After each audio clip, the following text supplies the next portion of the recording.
Et salut tout le monde, c'est Francis, votre prof de dessin BD Manga. Aujourd'hui, une vidéo un peu spéciale, une vidéo au coin du feu, une vidéo détente pour fêter les presque 32 000 abonnés de cette chaîne. Ça paraît fou d'ailleurs, hein, on fêtait les 14 000 il y a un peu plus de 4 mois avec cette vidéo. Le temps passe à une vitesse. Alors du coup, en guise de champagne et de petits fours, et parce que réserver un zénith pour fêter ça jusqu'au bout de la night, ça allait être un peu compliqué avec les restrictions sanitaires, j'ai opté à nouveau pour une petite vidéo où je redessine vos OC, vos personnages originaux. Voilà ce que j'ai reçu suite à un post Instagram publié il y a quelques semaines. Ça fait pas mal de dessins et j'en ai sélectionné quelques-uns que je vais vous montrer pas plus tard que maintenant.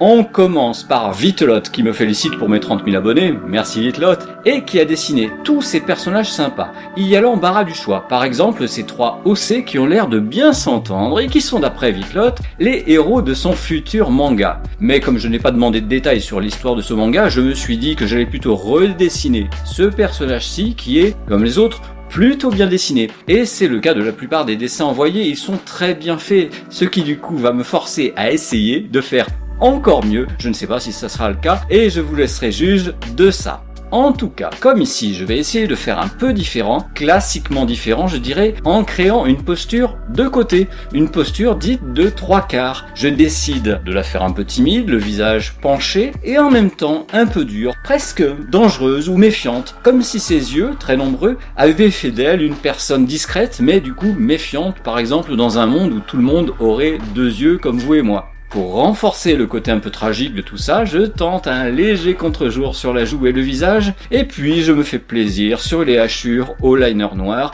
ainsi que les dégradés au crayon gris. Et voilà, c'est fini, j'aime bien. Mais je n'ai aucun mérite car le personnage en couleur et créé par Vitelotte est déjà super bien fait.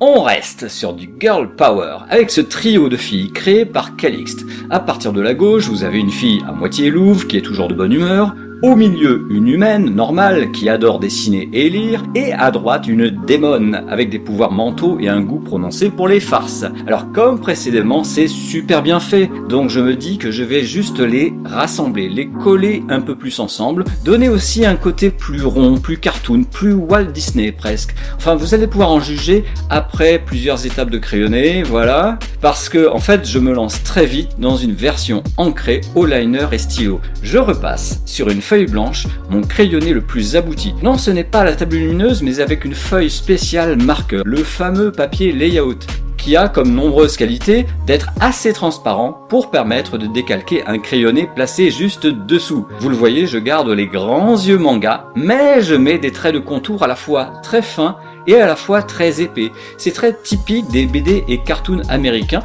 ce qu'on peut retrouver par exemple dans le journal de Mickey.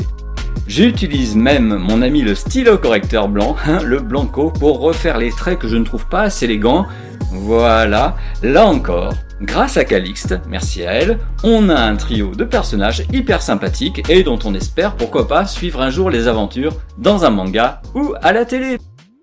Troisième dessin sélectionné parmi tous vos envois, ce trio, décidément, vos groupes de héros m'ont inspiré à mort pour cette vidéo. Trio créé par Angelin, alors plutôt bien fait, comme les précédents, avec en plus un décor travaillé, des couleurs bien posées et des effets lumineux plutôt réalistes. Ces personnages ont chacun leur style, leur identité, et refaire le même dessin franchement n'aurait pas beaucoup d'intérêt, sauf pour améliorer éventuellement certains détails anatomiques très légers. Donc je choisis plutôt, parce que j'ai envie de m'amuser aussi dans cette vidéo, de créer une autre image vue de dessus, un peu comme si nos 3 héros étaient pris au piège, par exemple, comme s'ils étaient cernés, bon je sais pas moi, par un groupe rival, par un gang ou par une bande de voyous. Les vues de dessus, aussi appelées vues en plongée, ne sont pas faciles à faire, mais c'est aussi les plus cool, les plus énergiques, je trouve. Il faut juste y passer un petit peu de temps, tester autant de fois que nécessaire les pliures et les raccourcis de buste et de jambes, comme ici avec un essai sur une petite feuille de papier.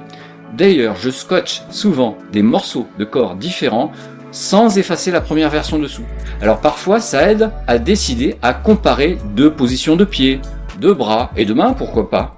Et au bout, ça se met à être juste suffisamment bien pour se dire, allez, bon, je passe à l'ancrage.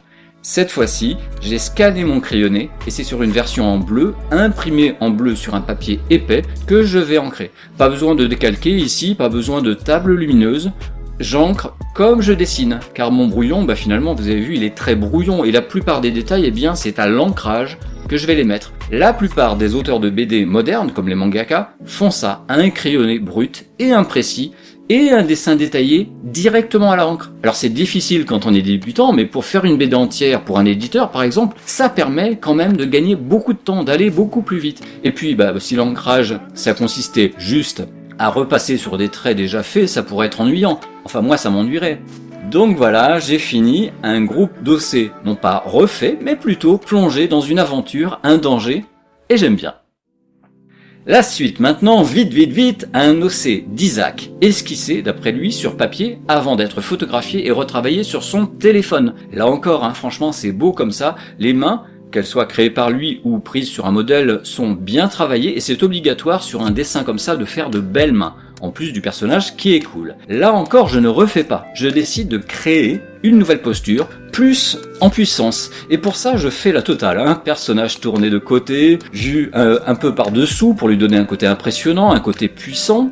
Je grossis aussi certaines boules de feu, tout comme la jambe à droite. Il y a des raccourcis, de la perspective, alors comme je crayonne en partie au stylo bille pour que vous voyez mieux ce que je dessine à l'écran, je ne gomme pas bien sûr, mais j'utilise le blanco pour corriger l'épaule à gauche ou le bras à droite.